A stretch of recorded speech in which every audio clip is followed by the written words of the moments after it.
It's the SNL Hall of Fame podcast with your host, Jamie Dew, Chief Librarian Thomas Senna, and featuring Matt Ardill. And now, curator of the hall, Jamie Dew. Thank you so much, Doug and Max. It is fantastic to be here as always. My name is Jamie Dew. I am the host and curator of the SNL Hall of Fame. The SNL Hall of Fame podcast is a weekly affair. Each week we take a deep dive into the career of a former cast member, host, musical guest, or writer, and then add them to the ballot for your consideration. Once the 30 nominees have been announced, we turn to you, the listener, to vote for the most deserving and determine who will be enshrined in the SNL Hall of Fame for perpetuity. Before we go any further, though, I'm going to ask that you please wipe your feet before entering the hall. This is a sanctuary of comedy, as it were, and frankly, unclean feet just don't cut it here. So there's that. Well, you come here for the comedy, the commentary on comedy, but sometimes we talk musical guests, and I'm going to get on my soapbox here once again and talk about a musical guest that I think is a special one, a record-setting musical guest. This week, we are moving our focus to Dave Grohl. Now, it's interesting because Dave Grohl has been on the show 14 times as a member of, well, we'll get into it as the episode goes on, as a member of a number of different acts. But before I get too mired in the depths of Dave Grohl, why don't we check in with our friend Matt Ardill? Oh, Matt, how are you doing this week? I am terrific, thank you. And you? I am dynamite. Thanks for asking. So we are going to take a deep dive into Dave Grohl this week in a conversation that Thomas has with Ryan McNeil. But in the interim, I would love to get into your Minutia Minute and hear what you have to say about Mr. Grohl. Awesome. Dave Grohl, one of the nicest people in the music industry from everything that I've heard. I haven't been blessed with the opportunity to meet him, but this was actually a really important watershed moment in my life when I first saw him performing on SNL. He's born January 14th, 1969. His first appearance, January 11th, 1992, season 17. That's when Victoria Jackson, Dana Carvey, Chris Farley, during that era of SNL, he appeared with the band Nirvana, where he got his start. He then appeared the second time a few years later in 1995, December 2nd, in season 21, with the Foo Fighters. He's performed a whole bunch of times outside of those contexts. Like, he performed with Mick Jagger, Tom Petty, his other like super group, Them Crooked Vultures. He's actually been on the episode 14, or he's been on 14 episodes. So this is the most appearances by any musician. Technically, he should be a Platinum Lounge member. I don't know why he isn't. He more than qualifies. It's because people don't value musical guests on SNL the way they maybe ought to. Yeah, well, I mean, the Platinum Lounge technically is like musical guest, special contributor, or host. So it's different from the Five Timers. So, but I just don't think people remember the Platinum Lounge. They've only made that joke a few times on the series, whereas the Five Timers has become like quite the ceremony and everything. So I mean, he has been on so many times. I mean, so many great performances. For me, it Smells Like Teen Spirit. That was my heavy grunge days. So I was like mixing up those two very incompatible styles. Like big, big sort of flannel vests that were black and purple and covered in like Celtic knots and silver. It was a mess. It was a hot mess in the 90s. but yeah, I mean, his appear. I think one of the things that make him so special in his appearances is they've always kind of been special in return. Like the Nirvana episode, the first time he performed with Nirvana there, because he performed twice with Nirvana. Was when Weird Al had Victoria Jackson sneak a phone into the dressing room, so Al could ask Nirvana if he could cover "Smells Like Teen Spirit." And that was the moment that Kurt Cobain felt that they had made it as musicians, according to Nirvana lore, which I could see. Like being a kid growing up when he did. To have Weird Al say, "I want to parody one of your songs," is like quite the honor. Yeah. But I mean, he's done amazing things. Like he's battled Animal from the Muppets. He did that great sketch, Punk Band at a Wedding.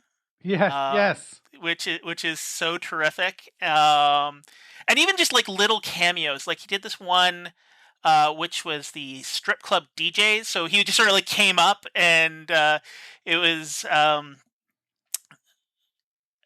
just like came up as just played a creepy DJ at a strip club for like 30 seconds, just 30 seconds. But it was like just that perfect, like, oh, he can take a joke and make a joke kind of thing. So, so yeah. So, but he's a great person, and he's given a lot to the show. So, I mean, if anybody would make a good fit to the Hall of Fame, I certainly feel it would be Dave Grohl. Excellent. All right. Well, let's go to that conversation now with Ryan McNeil and Thomas Senna.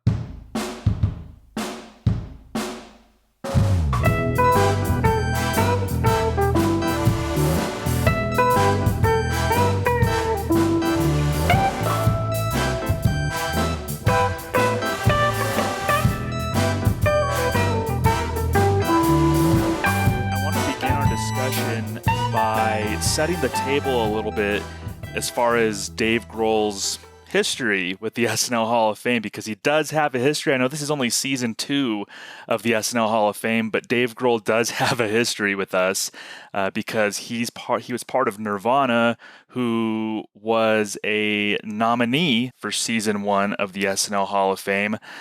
So Dave Grohl does have history with us. Unfortunately, Nirvana is off of the SNL Hall of Fame ballot. They didn't get enough votes to stay on the ballot, but I looked at that as an opportunity for another nominee, being Dave Grohl. So thank you so much, Ryan, for joining me today.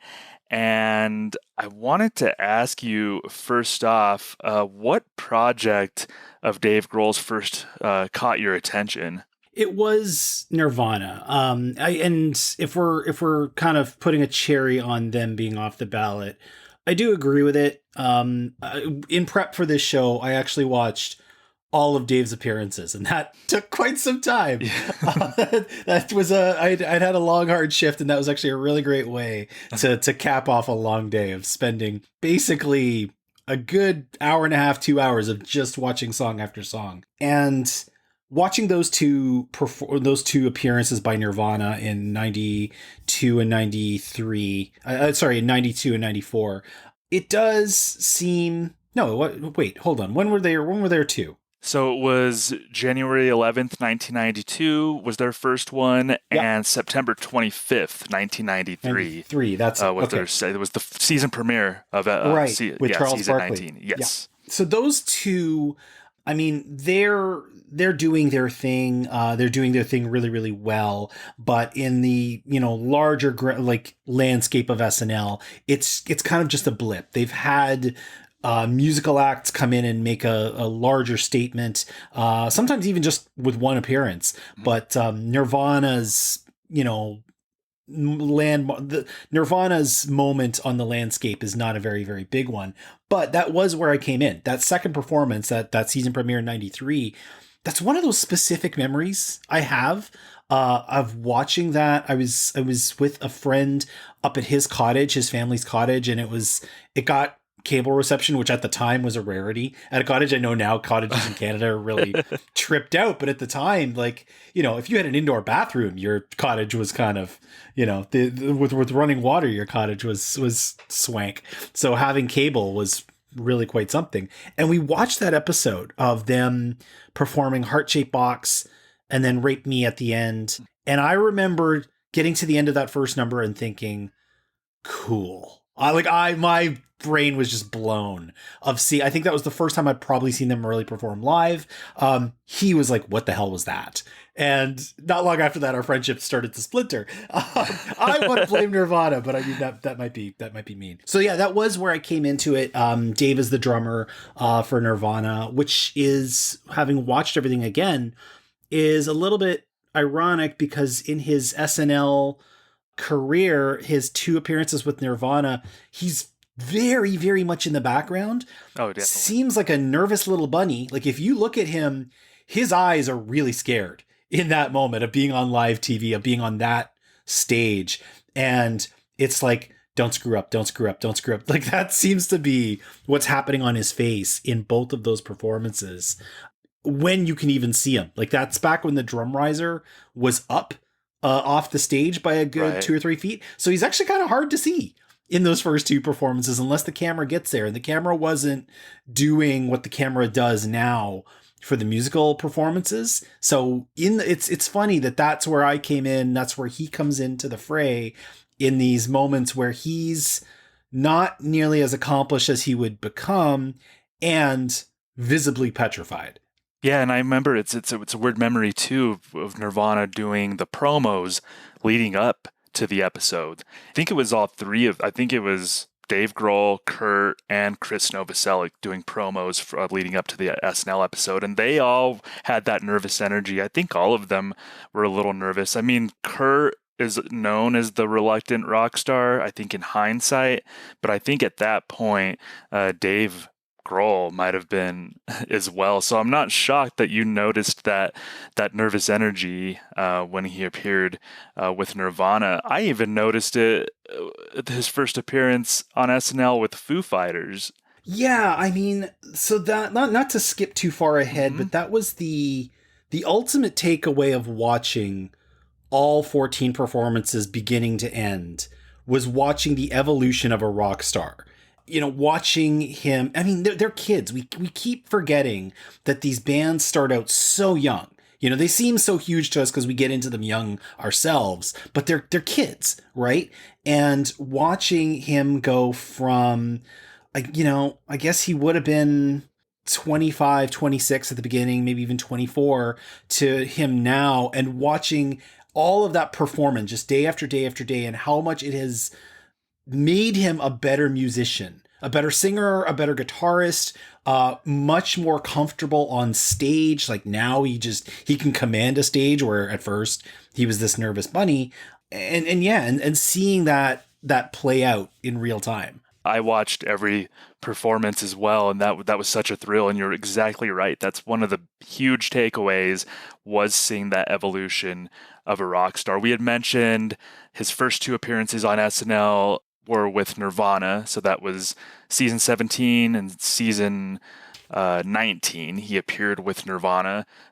We should say that all told, 14 appearances, which is a record for a musician on SNL. I know Dave Grohl is proud of that record. If you've read his autobiography, he mentions it in his autobiography, how proud he is. He does mention that SNL is his favorite show too, but he mentions how proud of he is specifically of holding that record. He also talks about how it got him into music, and it's interesting to hear what he cites as his Nirvana, watching Nirvana at the cottage moment.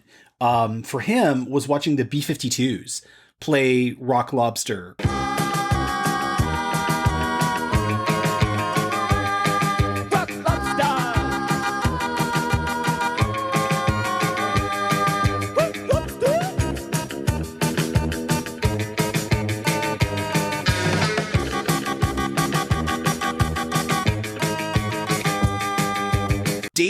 Dave is kind of an odd duck. Like, Dave can be a bit of a crusty stick in the mud for what is and is not real rock and roll, but there's times where he really lends himself to much more poppy things. And yeah, to him talking about the B-52s being one of the things that, you know, I would have thought he would have mentioned something like The Clash or The Replacements or something like that. But yeah, no, him talking about the B-52s doing Rock Lobster, it shows that this show is in his blood. And it surprised me when we were kind of setting up this show, talking about doing a show for Dave Grohl, that he was the one who's been in on as many times. And it's not even close. Like, the second is Paul Simon with like 8 or 9. Mm-hmm. That Yeah. I would have thought it was Simon, because Simon's been around for this basically the whole time of the show. Didn't he was on the first episode, wasn't he? He was on, at least one of the first handful of First episodes. season, yeah. I would have thought it was him. I would not have thought it was somebody out of the 90s. Or McCartney. I would have thought maybe Paul McCartney would have made too, sense. but Even, we'll get there, but like even Tom Petty would have made sense to me. Yeah, an alt-rock act out of the 90s is surprising that that's the leader. yeah, it's just really nice to, after reading his autobiography, just how much he gushes about SNL and how much you said the B-52's Rock Lobster performance really had a big impact on him. You did mention Tom Petty. We can kind of talk about that now. Season 20, episode 6. Of course, this was November 19th, 1994. This was a few months after Kurt Cobain passed away. Nirvana's no longer a band. Dave's in this still in the kind of this mode of like figuring out his next thing. Big thrill for him. Tom Petty asks him to perform with the band, right? I mean, so the first number they perform is You Don't Know How It Feels, which is a great number. And it has one of the most iconic and simplest drum lines in rock history. And again, you look at Dave's face and he's petrified. He's still doing, like, it's like, it is ridiculously simple. It's really a thump, thump, thump, thump, thump, like, no complicated to it. But he's like, don't speed up, don't speed up, don't speed up. You could see it. And again, his drums are rised off the stage. You'd notice that would completely disappear as time goes on, and he is no longer the drummer anyway. But you can barely see him. But when you do see him, he's got, like, I mean, there's times where he's really joyful and happy to be there, like when he's singing the backup and that kind of thing. But when he's doing that You Don't Know How It Feels drum line, he's like, you can see in his eyes, don't speed up, don't speed up, don't speed up. It was really beautiful to see that moment. He does kind of let a little bit more loose on the second number in that episode when they play Honeybee. Yeah. What I like about that is you can see that he belongs. Like, he's not just some Captain Caveman, like, heavy-handed drummer who can just kind of keep time. He really can fit in with some real rock and roll legends who have come before him. And I think part of that nervousness was maybe a couple of factors. First off, that we had mentioned he loves SNL so much. He might be nervous just because he's on SNL, this show that he grew up watching. He cites it as his favorite show. He might be a little nervous just because of that. And also playing with Tom Petty. Tom Petty asked him to be part of this SNL performance, but Petty also I think he was floating the idea around of Dave Grohl maybe joining the band permanently or semi-permanently. So I think just playing with Tom Petty, Grohl probably wanted to prove himself in a lot of ways to Tom Petty, who's this legend right in front of him. So that was season 20. And then Foo Fighters emerges out of all of this. Lucky for us rock fans, Foo Fighters emerges. So the next time, or the first Foo Fighters appearance, the fourth Dave Grohl appearance on SNL, was season 21, episode 7. That was December of 1995. They are promoting their debut, the self-titled album that was released that summer. So do you have any fond memories of that album and this SNL appearance in particular? I remember thinking that album was really cute. That was when alternative music kind of took a turn around 95. Like, it started getting much more produced. It started widening out the scope of what it wanted. It started leaning more over towards pop. And I say this as somebody who loves that music. Like, I'm not sitting here saying like that's not real alternative. I don't believe in such things. And this was kind of part of that. Their songs were much more polished than his beginnings with Nirvana. The funny thing about it, though, is that when he then shows up on SNL to perform live as Foo Fighters, so now, now we're into kind of the key of what we're going to talk about here. This one particular band with a couple digressions. They're still not, we're talking about the evolution of a rock star. Here's the evolution of a band. Like, you watch that first performance and there's a lot of things that don't seem right. His hair is like screamingly long. He's still doing the drummer thing where it was like down past his shoulders. He's a little flat. Like, he's not singing as well as he will later on in life. Although he can, and I think that this is something he might have learned in Nirvana, he can scream on key, and that's not easy. Yeah. So you're watching that, and that's the thing, is watching those, again, these songs that are written with just so much youthful energy and angst and anger and unrest and whatever, watching them get released out into the world by artists who aren't necessarily completely in control of their craft yet. It's interesting to see it and then be witness to what it will evolve into. So watching that, I didn't watch that. I might have watched that performance live. My memory on that part is a little fuzzy, but watching it now, I'm like, you guys are going to get so much better. And if I had paid a ticket to see that show, I would have been like, they're okay.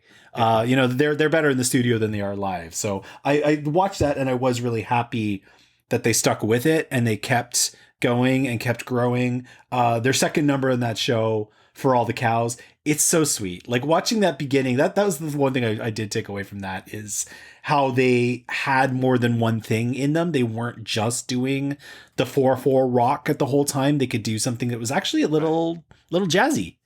Yeah. Both of those performances, they were a little unpolished, I would say. And you're right, we were watching Dave Grohl trying to find himself as a frontman during that period. They performed "I'll Stick Around" as the first song, and then, as you mentioned, for All the Cows in the second song. And I think, pretty good song choice. Of course, I mean, they probably had to perform "I'll Stick Around." That was kind of their I think their first big single.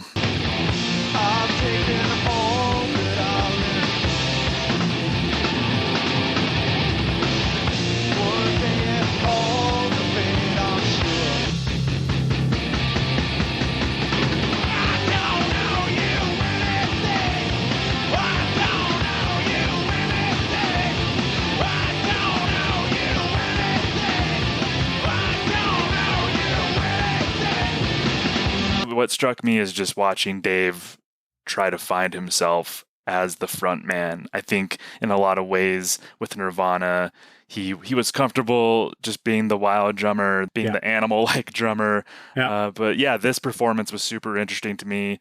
It's going to get better after this, but you're just watching Dave sort of dip his toe into being this leading man rock star that we know him as in 2022.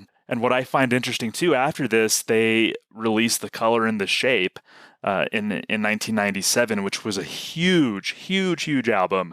It had Monkey Wrench, Everlong, My Hero, but they did not appear on SNL to promote it, which was interesting. I mean, tour schedules being what they are, or, schedules, but I find it interesting that we see all these, we're going to talk about a few of these appearances afterward, but this huge album, this is the album that got me into Foo Fighters, quite honestly. This is what really grabbed me, and no appearance on SNL. I mean, it's funny because it takes a while. It takes all the way until their Christmas episode in season 43 for them to play Everlong. And they don't even play all of Everlong. Right. They just play like the first verse as the lead into something else. So these iconic moments are kind of skipped over.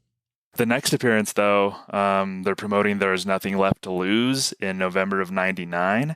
In my opinion, Dave seemed a lot more confident during this performance. He was kind of feeling himself a lot more here. This, for me, watching it back, was kind of the in-between moment. He's got the really short hair at this time, which again, now looking back, doesn't look right. His voice is way better.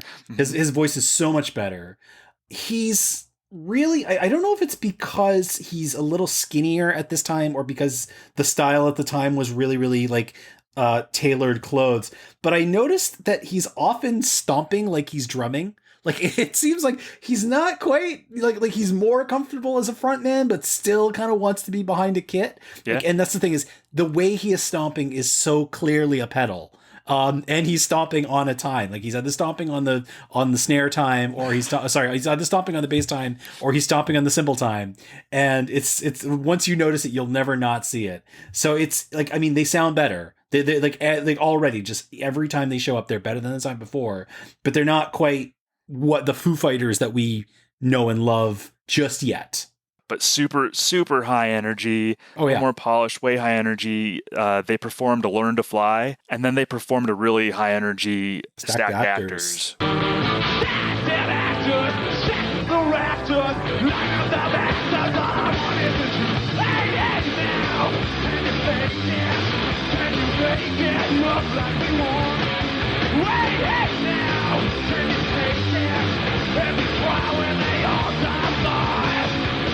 Stacked Actors was, to me, kind of Foo Fighters launching themselves into kind of the SNL stratosphere. I just loved the energy that they brought with that performance. I mean, it's an energetic song, but it's just awesome to see this band evolve. They had been, I guess, a band. They'd released their first album 4 years prior to this, so it was just really great. It's just really quick evolution. Yeah. Quick evolution, really great evolution to see. And about 4 years later, they appeared on a Christopher Walken hosted episode. They played All My Life as the first song on that episode.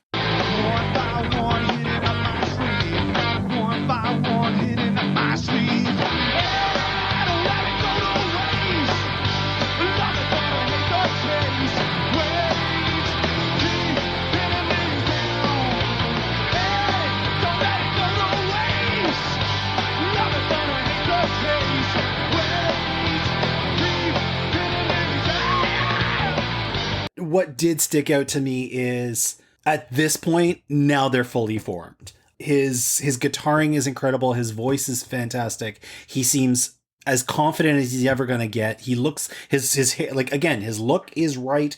It's like, okay, now you guys are, if I were to put that episode on now, somebody would be like, oh yeah, hey, the Foo Fighters. If I were to put those first few on, somebody might say, wait, who's that? You know, like this is where they are now, you know, fully shaped, and they are still going to actually keep getting better as their songwriting goes on.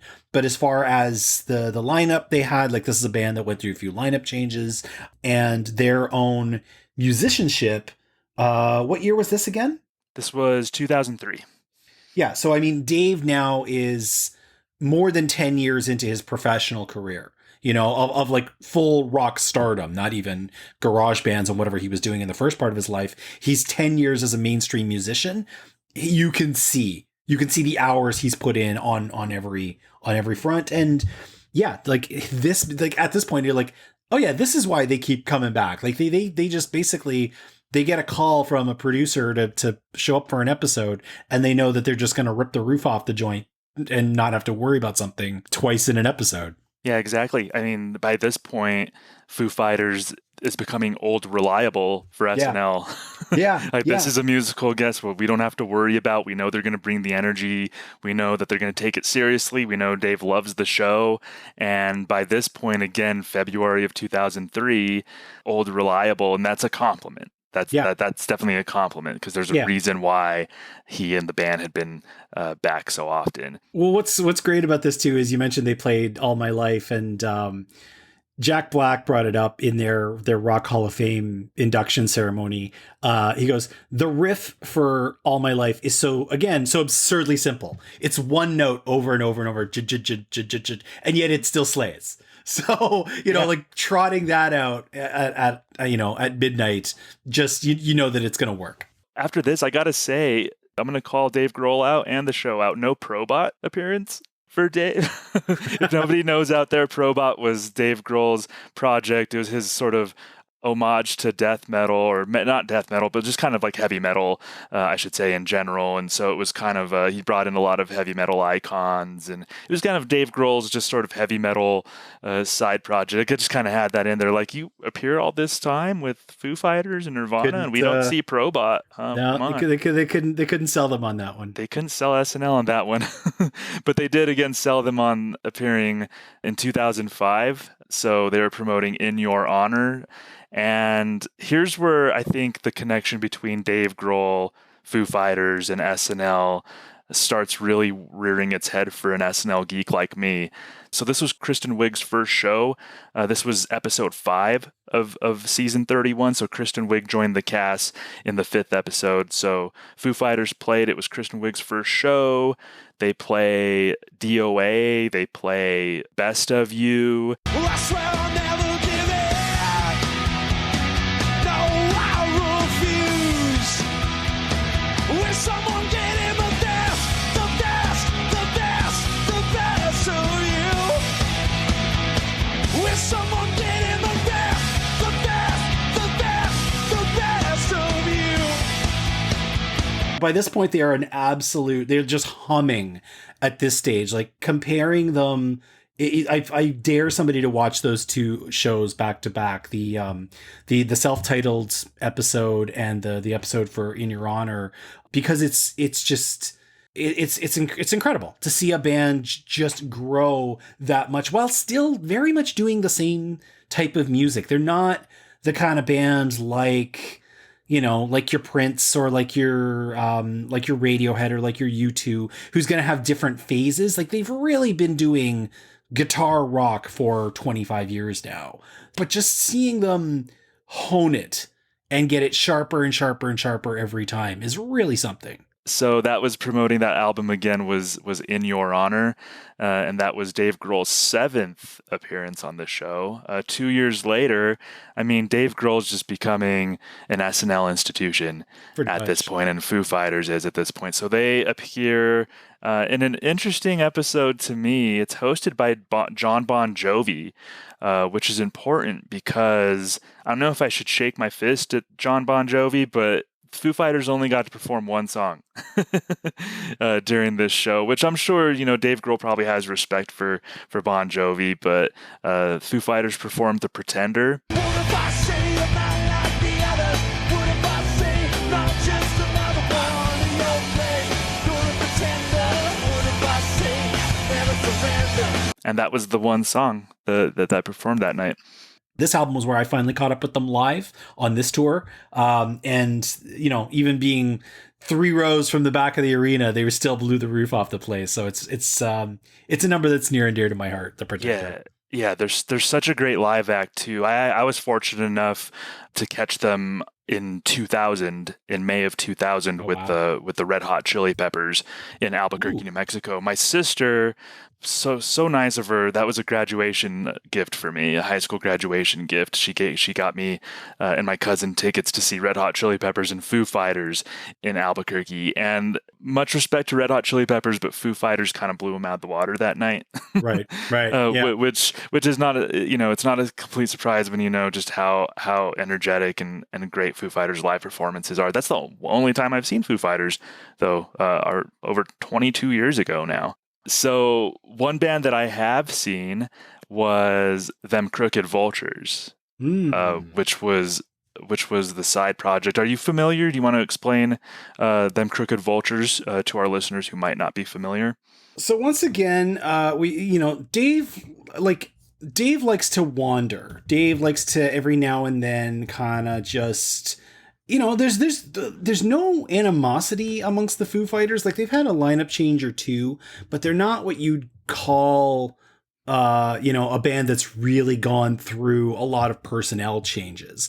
And part of that, I think, is they all respect each other, and if one of them wants to go off and do a little side project, they're like, yeah, okay, go ahead. Well, we know we're going to schedule the album recording for around now, we're going to do the tour for around now. Whatever you want to do in between them and now is your own time. So Dave takes advantage of this now and then, and he does projects like Probot.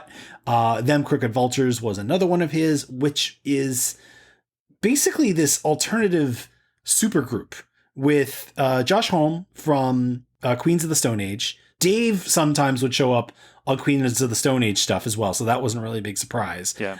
And John Paul Jones, of all people, and yeah, they release an album. It slays. It's much more like classic rock informed than it is alternative. And Dave's in good with SNL at the time, so he gets to perform that album. Like if he missed his Probot shot, but he got it with the Crooked Vultures. Yeah, exactly. And a good performance. His drumming is way better. Like than the Nirvana performances and the Tom Petty performances, it's like, even though you haven't really been drumming for the last 15 years, you've been out front playing guitar and singing, you are clearly much more of an accomplished musician, that your chops are better for starters, and you look more comfortable behind the kit. There's not that look of panic that was there the first 3 times. Yeah, exactly. I actually did notice that too. Good for him.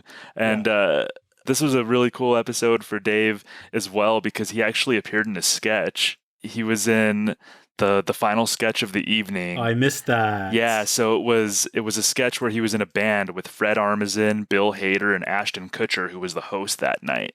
And Fred Armisen plays a dad whose daughter is getting married, and he asked the daughter if it's okay if he gets the old band back together from like 1983 to play a song at the daughter's wedding. And as I mentioned, him, Bill Hader, and Ashton Kutcher and Dave Grohl are this band. Dave's on drums, and the band is actually this punk, like anarchist punk band. Right. So they play this like loud song and go crazy, and it's great. And Dave actually has lines in the sketch. Hey, go easy on us, guys. This is our first gig since like 1983. I guess when you get right down to it, rock and roll always endures. Unlike my prostate. When musicians try to get into the sketch, it can be a dicey proposition. Yeah, no. Case in point, anytime a musician hosts, it's either going to be really good or really terrible. There's no in between. And I'm not sure if Dave necessarily, I don't know, I'm kind of halfway surprised he hasn't hosted, but he had some lines in this sketch, and he came off pretty well. He didn't flub any of his lines. He was singing in the sketch, and there was a mic that shorted out, and that wasn't his fault. But Gotcha. Really memorable sketch. I think it seemed like it had to have been a Fred Armisen penned sketch that he included Dave in. So that was a highlight for me when he appeared in season 35 with them Crooked Vultures. His next appearance was April 9th, 2011. As far as Foo Fighters appearances goes, and this was with Foo Fighters, pretty straightforward, unremarkable, probably compared to a lot of his other appearances. They were promoting Wasting Light by that point. I mean, the thing about the band at this stage is they're gonna really start doing the same sort, like, and every band most bands start doing this, is they kind of get into their groove, and then they're just gonna do their groove over and over and over. So Foo Fighters at this stage, they are what they are. They're making great money off it. They're touring really well off it. They're winning awards off it. They are not in any kind of mood to change the formula. So the records, and I say this as somebody who enjoys them, the records from Echoes, Patience, Silence, and Grace forward all are very interchangeable. You could make a playlist of all that era of the band's career, and it would very much sound as though it all came from the same album. And that's not necessarily a bad thing. It will lend itself to their performances, like their staging, their sound. It's all gonna kind of standardize itself, that you know what you're going to get, which, I mean, it works in their advantage. Yeah. If somebody's thinking about booking them, you know what they're going to do for you. So why not? But, as far as anybody who wants to see something novel or is tuning in to see, well, what are they going to do this time? Like, they're not Kanye. You know what I mean? They're not Prince in that respect. Even though they love Prince, they have very, they had a fondness for Prince that they said seemed to be one way.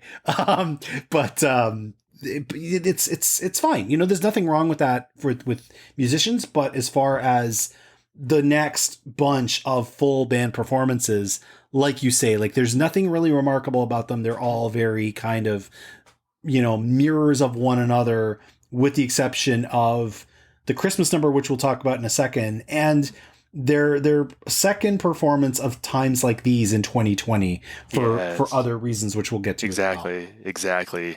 Yep. And they're not a band that SNL would book and wonder if they're gonna produce duds. I mean, no, they're not gonna produce duds. They might not have these elaborate, we said Kanye West or even like Katy Perry coming on or Billie Eilish in recent years, but they're just gonna come out, give some energy, keep the momentum of the show going. Their next performance on SNL, this was Dave Grohl's 10th, I believe, or 11th appearance. He's already in double figures by this point.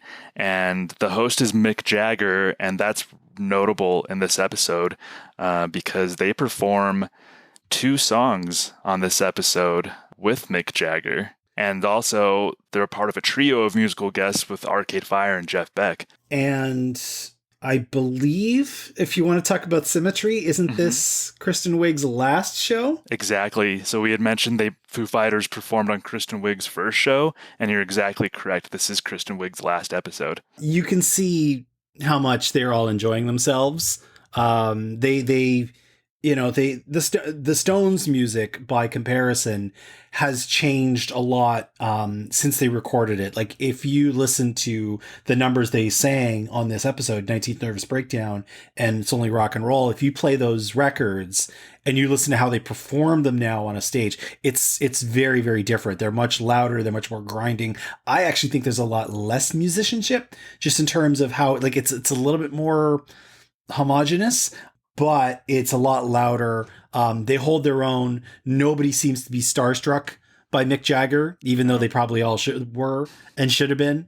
It's a fun night. Like, you can kind of tell that the mood in the studio was high, and just with all these different people there, they were really, really jacked to be there. And knowing it was like Kristen's last night, that there's 2 others left that night, Sandberg and somebody else. It was their last show. But Sandberg and Wig for sure, and they were like a part of the same class. But it was really, really very much about Kristen that night. So you could just tell that the mood there was great. Yeah, and this episode to me speaks a lot about Dave Grohl's Hall of Fame candidacy and how important he and Foo Fighters were and are to the show, because they weren't promoting an album at this point. They were just asked to be a part of this special night, along with Mick Jagger, Jeff Beck, and Arcade Fire.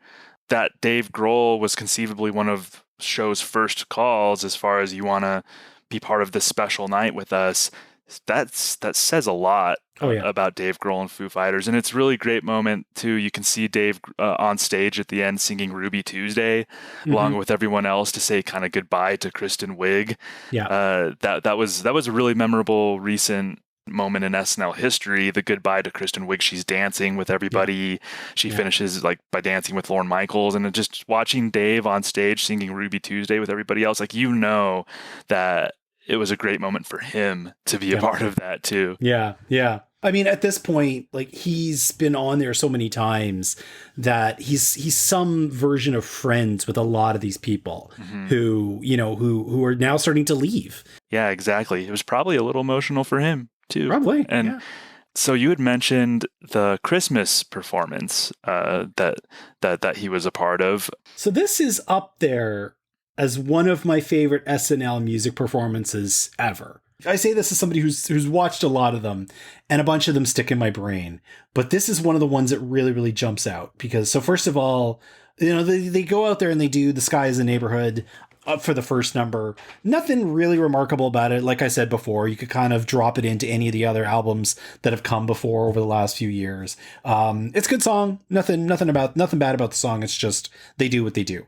And then, again, that second number, you don't always know what you're going to get. That second number, it could be an upcoming single. It could be an old number. It could be like a deeper album cut. And this is when they start. It's just Dave and his guitar at the beginning, and he's in a Christmas sweater, so you can kind of tell something's afoot. And he starts singing Everlong, and yeah, it's the first time he's got to sing Everlong on the show. 20 years now after it dropped? Are we talking? Yeah, it dropped in 97. And then we had mentioned that they didn't go on SNL to promote that album. No. So yeah, here's Everlong a little bit. Yeah, so here's like the first verse or so.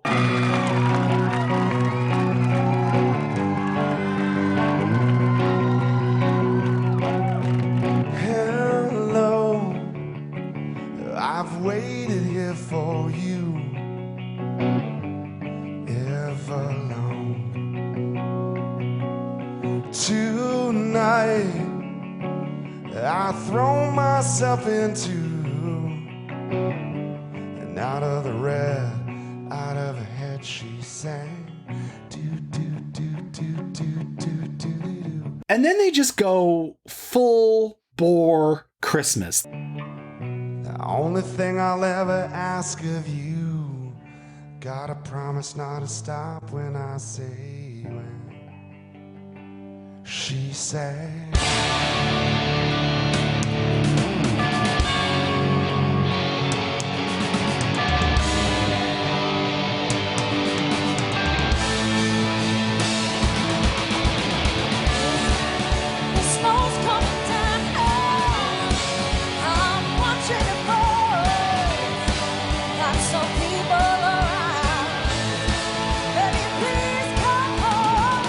They start playing Baby Please Come Home, and they seg into the Peanut song, Linus and Lucy, which is like one of my very favorite holiday numbers. Like when I start putting Christmas songs into my daily playlist around like the US Thanksgiving, that's one of the first ones to go in because it gets me in the mood in the morning.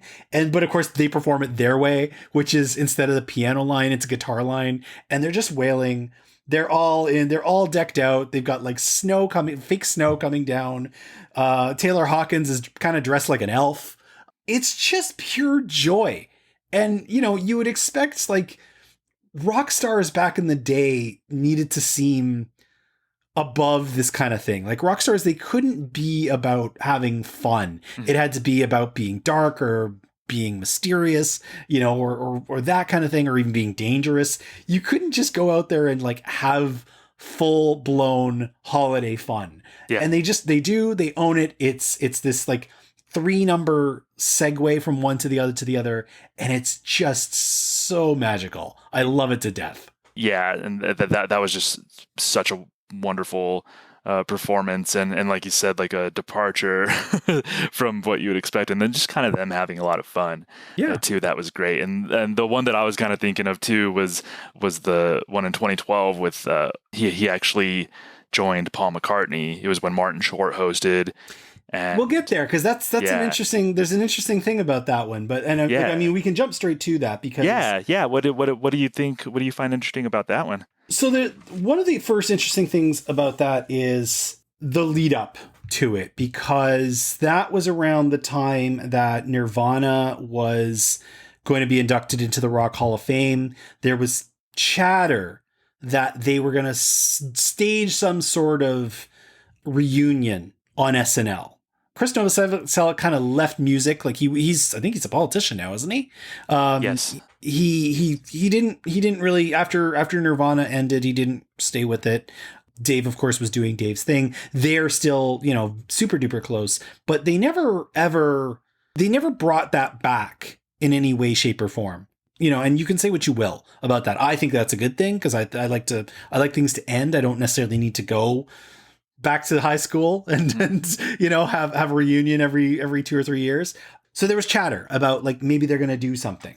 And Dave at the time was working on this documentary about the Sound City Studios in Los Angeles, where they had recorded Nevermind. Tom Petty recorded some stuff back in the day. I think Joan Jett recorded there. A lot of bands have recorded in Sound City. And as part of that project, he got Paul McCartney to cut this song with him and Chris, and somebody else is with them too. It might be Pat Smear again, called Cut Me Some Slack.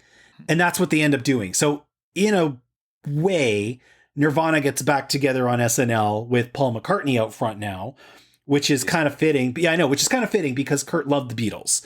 And I mean, how many musicians out there can say that they've performed with Mick Jagger and Paul McCartney, let alone on the same show? Yeah, and Tom Petty. And Tom Petty. Jeez. Yeah. Yeah, we're talking about SNL Hall of Fame candidacies, and you have Dave Grohl with his own work, with his two main bands, Nirvana and Foo Fighters, hit one of his side projects, and then he just pops up with Paul McCartney, legends with Tom Petty, absolute icons. Yeah, it's amazing. The fact that he's so respected, not only by the show, but by the music legends at large, to do things like that is just pretty incredible. It's fun to see him behind a kit again, because again, like we were saying with like them Crooked Vultures, he's playing a lot better. You know, he even jokes in his book, his daughter asks him to teach her how to drum, and he's like, "Are you sure you want me to teach you?" But he is drumming a lot better than he was early in his career. And yeah, the song, Cut Me Some Slack, it slays. It's a great song. And you had mentioned when you were talking about that Christmas episode that they perform like the Christmas medleys and stuff. That's one of your favorite SNL performances. One of my favorite, it's possibly, I haven't thought about this too much, but it is one of my all-time favorite musical performances on SNL. It's when they appeared November 7th, 2020. The host, Dave Chappelle, I think it's appropriate to kind of set up that evening. That was the day that Joe Biden officially defeated Donald Trump in the U.S. presidential election. And there was just going into that, so everybody found out that morning or early afternoon.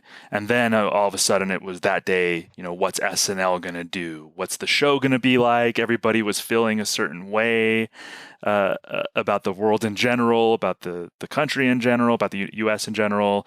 People wanted to see what was going to happen on SNL that night. Dave Chappelle's hosting, which was great, perfect host for something like that. And the musical guests, Old Reliable, awesome. Foo Fighters, musical guest that night. Their first song, good rendition of Shame, Shame. But one of my favorite all-time musical performances on SNL was when they performed Times Like These. And I'm getting chills just thinking about that and talking about it and reliving it. It was a more subdued, emotional performance of the song at the beginning, and then it just sort of popped off into a celebration. And I, like I said, I have chills just thinking about that performance. It sort of encapsulated what a lot of people were feeling. A lot of people kind of going into that episode were really, anybody who was superstitious looked at that episode when it was announced and really kind of held their breath, because Chappelle was the host the week that Donald Trump was elected. So there were people that are like, you really don't believe in karma, do you? Like, tempting you don't really fate. Yeah, you are really doing this. All right. Yeah, going like I think now, if you weren't like in the future, if somebody wasn't alive during that time, trying to explain the mood of that week is going to be so difficult. Like the tension leading into that of, 6 months of pandemic, someone in the office, in the most powerful office in the world, who just seemed to court chaos daily. Regardless of whether you like him or dislike him, the one thing that you have to admit is just there was never any day where things were calm. Exactly. And not even because the world was a storm, especially. Like, I mean, it felt like he brought the storm. And then we get to this moment where it's like, okay, it's decision time for this one person in this one country in this moment that's affecting the whole world. And everybody was holding their breath for, a week, because it was a global crisis that couldn't release the results of an election in a normal time. Like, back normally you find out who the leader is by the end of the night. By time to go to bed, who's won, or certainly by the time you get up the next morning, who's won. But because things had to move so much slower, because of the crisis, it was this week-long, white knuckling. So we get to this pop culture moment that everybody's used to at Saturday night at 11:30, and it was cathartic, is what it was, in a song that says, "There's times like these we learn to love again." It was a beautiful thing to do. It's not very often that an SNL performer performs the same song over the course of their career. Like, you don't often get it when they're coming back for a second performance and they decide, one, to perform an old song. I mean, it happens once in a while, but do a song they did before.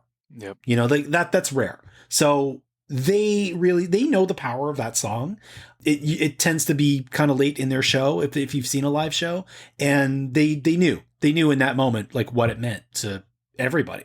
It's also a rare time where a musical performance closed an episode, and I think it was perfect of the show to allow that song to be the final note for that episode, the final release. Yeah. And as you mentioned, it was just so cathartic, and something about it starting off just more subdued and I guess, contemplative feeling in a way, into this release of energy. I mean, that was perfect. And then no more sketches after that.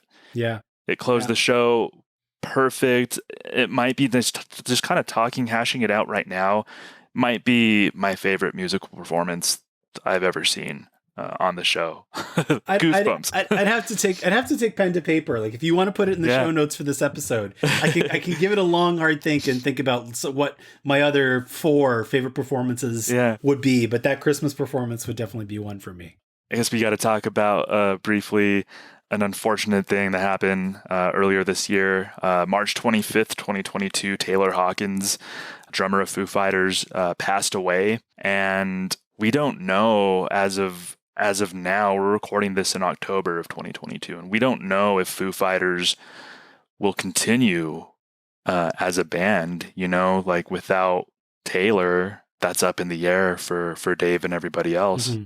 I mean, I hope so. I know like it's going to be tremendously hard for them. Like grief is such a difficult thing to navigate, and grief is the kind of thing that is so easily triggered by music. So I can't comprehend it, when I say it out loud like this. And I mean, that's probably why they, people like Dave don't really want to go back and play Nirvana songs, because it's really hard to do those kinds of things, even if you can. And that's a big if, even if you can zone out and just play the song, it's music is loaded in that way. And that's one of the things I adore about music. But Taylor was the drummer in this band, not quite from the outset, but for most of its life. Again, back to Jack Black, the running joke at the Hall of Fame introduction was it must have really annoyed Dave that he got the one drummer in the world who was better than him.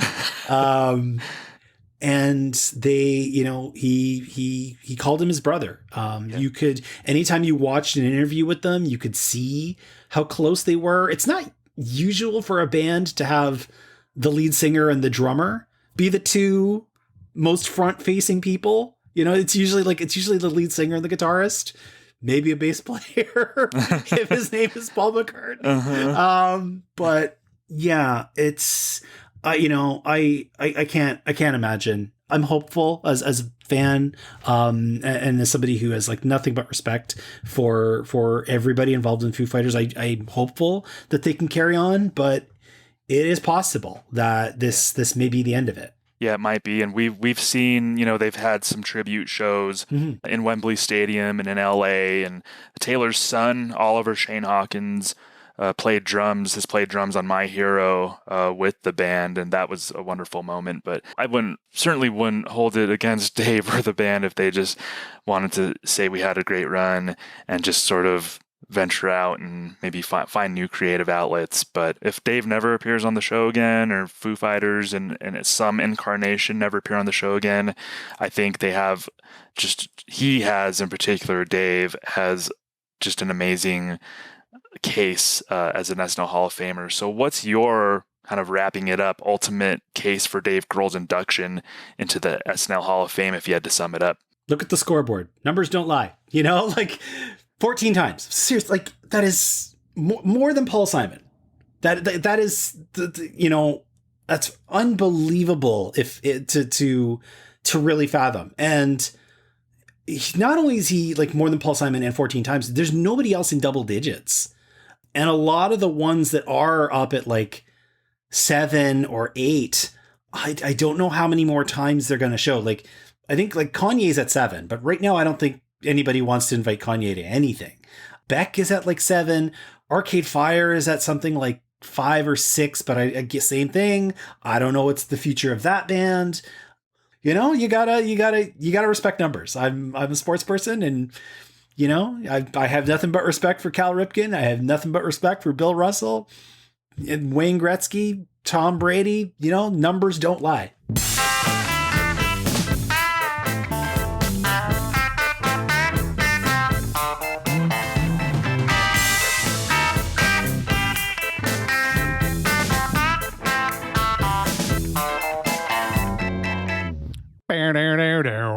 There's my contribution musically to the show. Dave Grohl. Not a bad conversation there from our friends Ryan McNeil and Thomas Senna. What do you think? To me, I think potentially this is our first musical guest that makes the Hall of Fame. I think that while not necessarily a traditional first ballot Hall of Famer, I think Grohl ticks a lot of boxes that boomers know him, Gen X knows him, Gen Y knows him, and Gen Z, to a certain degree, knows him as well. And I think that is going to help his case in terms of getting in the Hall. But to quote Ryan, numbers don't lie. 14 times, that's a staggering feat for a host or musical guest, any of the categories that we look at here in the Hall. So does he have your vote? That's the question. Does he have your vote? Because that's what it's going to come down to. The way this works is you're going to vote. Now, how do you get that vote? Well, you need to register. You need to register to vote. By doing that, you basically give us your email address so that we can send you the ballot when the time comes. It's really unintrusive, and it's an easy way to score some points with me, quite frankly, because, I'll just love it if you do that. So there's that. Now let's get into the case for Dave Grohl. This is the aforementioned Times Like These from 2020.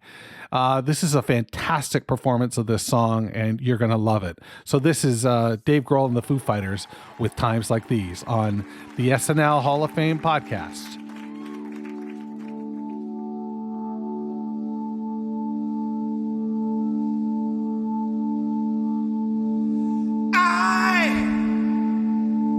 I'm a one-way motorway. I'm a road that drives away, follows you back home.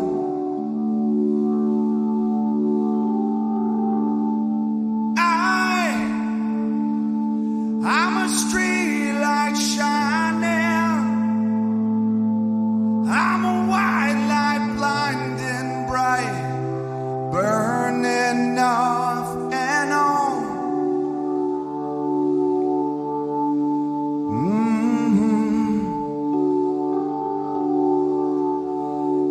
It's times like these you learn to live again. It's times like these you give and give again. It's times like these you learn to love again. It's times like these, time and time again.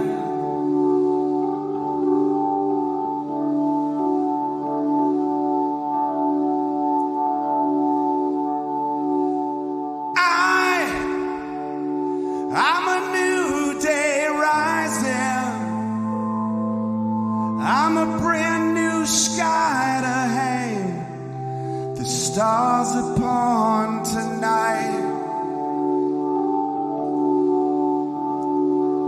But I'm a little divided. Do I stay or run away? Leave it all behind.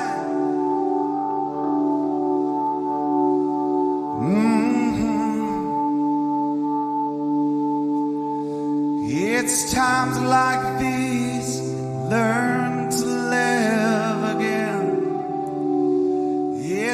times like these you give and give again. It's times like these you learn to love again. It's times like these, time and time again.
All right. Yeah, that was Foo Fighters featuring Dave Grohl, our nominee this week on the program. What a great rendition of that song, and it's even richer when you consider the context that Ryan and Thomas talked about during their conversation. I thought that was remarkable, and it really made me enjoy that a lot. So from the bottom of my heart, Ryan, thank you so much for stopping by. And on behalf of Matt and Thomas, it's great to know you all, and we have a great time doing this. And, keep coming back. Tell your friends about the SNL Hall of Fame podcast. If they like SNL, they like long form interviews, they might get a kick out of this show. So, with stakes. There's stakes at hand here. We're going to have almost 50 nominees at the end of this season. And that's a tremendous opportunity for some great talent to make it into the Hall of Fame. I cannot wait. So make sure you've registered to vote. And again, tell your friends, tell the whole bunch. I just had a hippopotamus for lunch. That's what I got for you this week. Hope you enjoyed yourself. Unbuckle your seatbelts now, walk down the hall past the Weekend Update exhibit, and turn out the lights on your way past, because the SNL Hall of Fame is now closed. Thanks for listening to the SNL Hall of Fame podcast. Make sure to rate, review, share, and subscribe to the show wherever you get your podcasts. Follow us on social media at SNLHOF. This is Doug Denant saying, see you next week.